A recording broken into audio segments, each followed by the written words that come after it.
más allá de que uno sigue leyendo de manera con fruición durante toda su vida o de manera más despareja, forman parte de la historia de cada uno inevitablemente.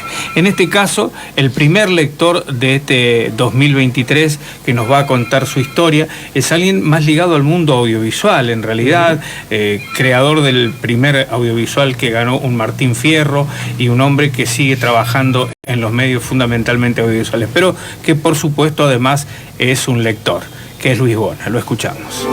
Cuento la primera experiencia de acercamiento fuerte con un libro. Tuvo que ver con el momento en donde había que hacer un trabajo. Yo creo que iba a segundo año del secundario y había que leer como tarea El Quijote de la Mancha. Y bueno, yo lo tomo como parte del aprendizaje de la tarea. De todas maneras, cuando empezamos a trabajar sobre la historia y cuando empecé a leer el libro, realmente me atrapó. Me encantó la novela y bueno, y ahí pude descubrir lo importante y el contenido interesante que tienen los libros. Vos sabés que mi preferencia básicamente está relacionado con lo audiovisual. Entonces, tenemos mucha lectura en relación a, bueno, si hacemos un guión o si trabajamos en un libro cinematográfico, siempre hay un acercamiento a la bibliografía.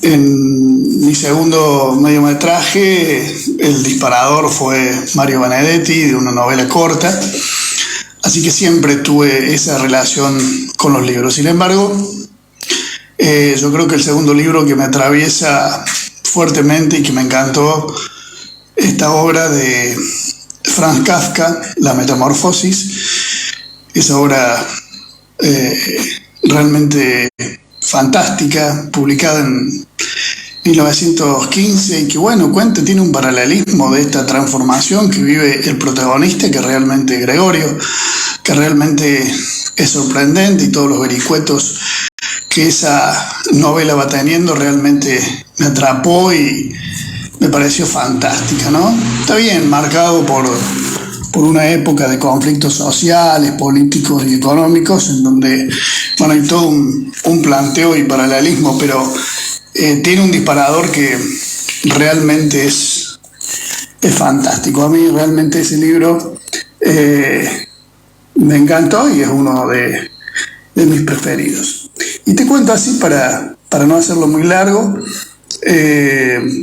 Últimamente yo soy un lector intermitente y últimamente se nos ocurrió hacer un juego con mi esposa, entonces elegimos un libro al azar y bueno, yo le leo, hacemos compartimos ese momento. Últimamente elegimos así de casualidad, porque es al azar, Las aventuras de Sherlock Holmes, así que bueno, estamos con ese libro. Pero en síntesis, Ricardo, para cerrar, El Quijote de la Mancha y La Metamorfosis de Franz Kafka fueron dos instancias, por decirlo así, que resaltaron en mi motivación lectora. Te dejo un saludo grande y bueno, abrazo a todos tus seguidores. Soñar, lo imposible soñar, vencer al invicto rival, sufrir el dolor insufrible. En ese tiempo remoto yo era muy joven y vivía con mis abuelos en una quinta de paredes blancas de la calle Ocharán, en Miraflores. Estudiaba en San Marcos, Derecho creo, resignado a ganarme más tarde la vida con una profesión liberal, aunque en el fondo me hubiera gustado más llegar a ser un escritor. Tenía un trabajo de título pomposo, sueldo modesto, apropiaciones ilícitas y horario elástico, director de informaciones de Radio Panamericana. Consistía en recortar las noticias interesantes que aparecían en los diarios y maquillarlas un poco para que se leyeran en los boletines. La redacción a mis órdenes era un muchacho de pelos engomados y amante de las catástrofes llamado Pascual. Había boletines cada hora de 1 minuto, salvo los de mediodía y de las 9, que eran de 15. Pero nosotros preparábamos varios a la vez, de modo que yo andaba mucho en la calle, tomando cafecitos en La Colmena, alguna vez en clases o en las oficinas de Radio Central, más animadas que las de mi trabajo. Tal el comienzo de La tía Julia y el escribidor, 4ª novela de Mario Vargas Llosa, introducción que está precedida por una dedicatoria a Julia Urquide Illane, a quien tanto debemos yo y esta novela, dedicatoria que perfila la carga autorreferencial que cruza el argumento. Por eso no extraña que el personaje central del relato y su narrador sea Varguitas, o lo que es lo mismo, el propio escritor en su juventud, cuando era un estudiante de Derecho que no estaba muy convencido de proseguir sus estudios y que buscando convertirse en escritor llega a trabajar a Radio Panamericana, donde se cruza con un personaje que mucho tiene que ver con la notable audiencia que tiene la radio, Pedro Camacho. Camacho, el escribidor del título, es un boliviano de baja estatura y ojos vivaces que tiene hipnotizado a todo el pueblo peruano con sus radioteatros, una especie de rockstar austero que encuentra en su diccionario de citas, en su mapa de Lima y en sus caminatas por la ciudad el material que necesita para crear sus historias.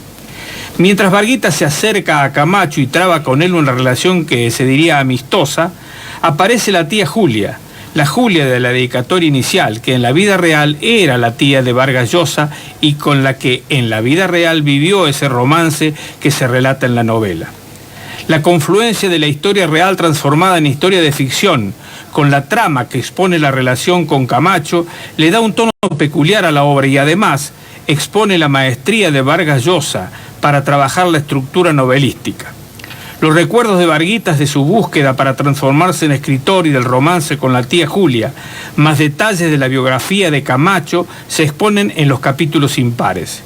Mientras que en los capítulos pares aparece la versión de los radioteatros, cada vez más delirante, ya que el escribidor empieza a confundir y mezclar los personajes de cada uno de ellos. Condenada equívocamente al baúl de las obras menores del escritor, la tía Julia y el escribidor expresa el tiempo en el que éste vuelve su mirada hacia la cultura de masas y explora desde allí la fuerza del arte para generar una nueva realidad a partir de otra existente. En la novela, Vargas Llosa toma elementos del sistema del espectáculo y los inserta como material literario a través de la incorporación del melodrama como elemento activo de la trama, y transforma esos elementos en parte de una experimentación narrativa que le sirve para explorar, acaso más intensamente que cualquier otra de sus obras, las relaciones entre la realidad y la ficción, entre la vida contingente y aquella imaginada y materializada en la escritura.